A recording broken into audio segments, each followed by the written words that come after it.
On January 24, 2002, construction workers made a discovery inside a vacant home in Wilmington on the 1400 block of West 3rd Street. They found a partially decomposed body.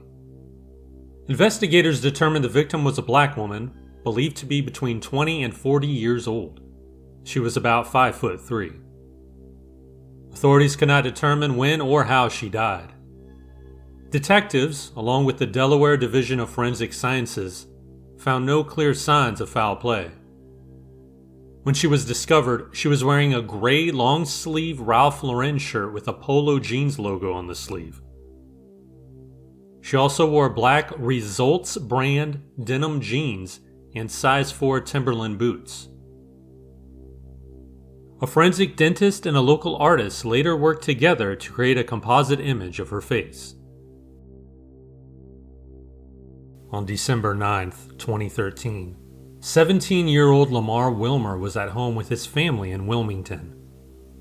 They lived on the 2600 block of North Van Buren Street.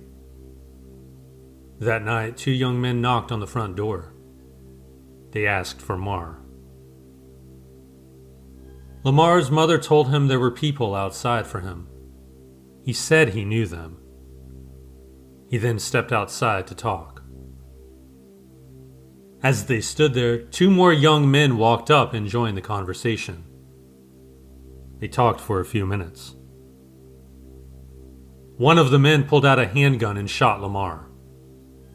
Everyone ran.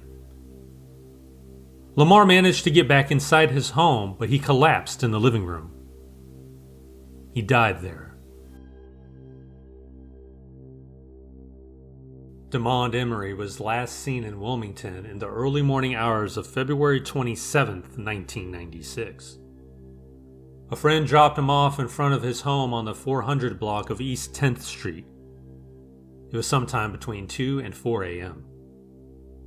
He's never been heard from again. Damond stayed in regular contact with his mother, his pregnant girlfriend, and the mother of his young son. It wasn't like him to disappear without telling anyone. He also would never have left without arranging care for his pet dogs. The pager he carried continued to work for more than a month after he vanished, but he never returned a single page. Damond grew up in Wilmington and attended Newark High School. He had known people involved in drug activity. Before he disappeared, he had been arrested more than a dozen times.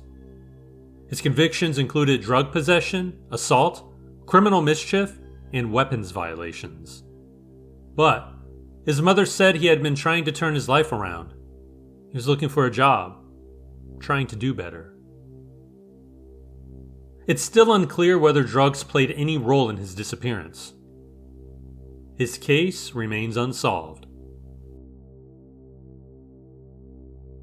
Sheila Doyle was last seen on June 15, 2020.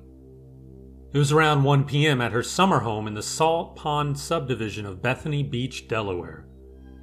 She was expected to return to her home in Fairfax, Virginia the next day. She never arrived. She has not been heard from since. Later that same day, her vehicle was found near a park in Alexandria, Virginia.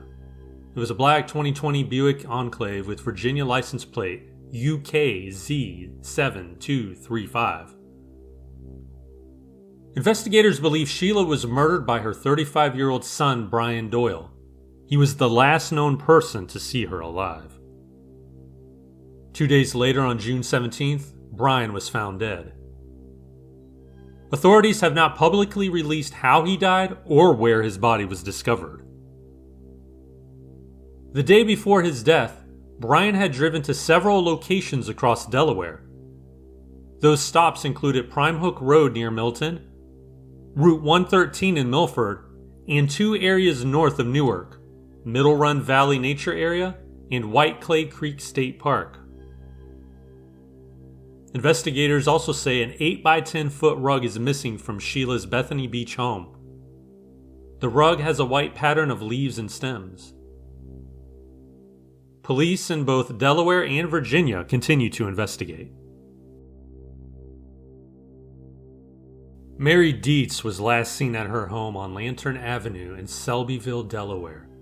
It was around 3:30 in the morning on October 14th, 1997. She was waiting for the morning newspaper. She was never seen again. Her son later reported her missing. Authorities do not suspect foul play. Mary had often been seen in a disoriented state. Neighbors sometimes saw her digging through a dumpster behind her home. Around the time she disappeared, a trash collector noticed the dumpster was empty and that a side door had been left open. Investigators developed a theory. They believed Mary may have climbed inside the dumpster and become trapped. It's possible she was accidentally transported to a landfill. Authorities searched the landfill but found no trace of her. Mary Dietz's disappearance remains unsolved.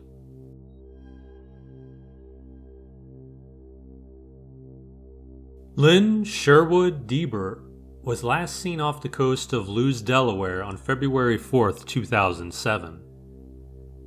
He was a federal ship's pilot with the Chesapeake Federal Pilots Association. He had more than 30 years of experience at sea. Late that evening, he was attempting to board the coal carrier Energy Enterprise. As he climbed the ship's ladder, he fell into the water. The temperature was about 39 degrees. Crew members threw 3 life rings into the water, trying to reach him, but he disappeared beneath the surface. Despite an extensive search, his body was never recovered. He's presumed lost at sea and has been declared legally dead.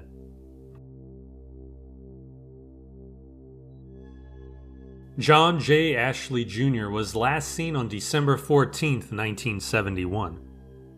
He was walking home from basketball practice in Wilmington. He never made it home. That same night, another 17-year-old boy disappeared from Wilmington. His body was found in February 1972. He had drowned. Authorities have never proven the 2 cases are connected. In April 1978, skeletal remains were discovered in a vacant lot in Wilmington.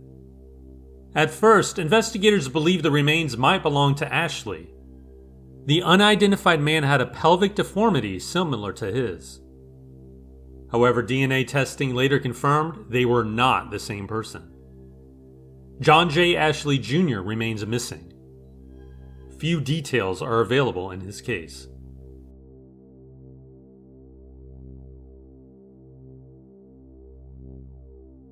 Sandra Andrews was last seen at 11:15 p.m. on November 16, 1990.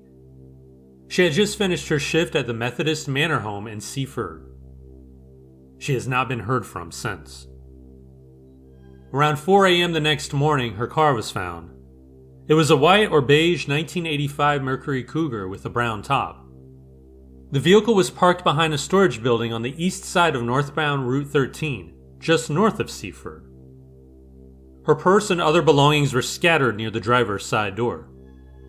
Her keys were sitting on the trunk lid. Sandra left behind 2 adult daughters. She had lost 2 sons earlier, one at birth and another in a childhood accident. She had divorced in 1982, but was in the process of reconciling with her ex-husband. She believed they might remarry. He has been named as a person of interest. Her family described her as spiritual and proper. She exercised often and didn't smoke or curse. Authorities believe foul play was involved. Sandra Andrews' case remains unsolved.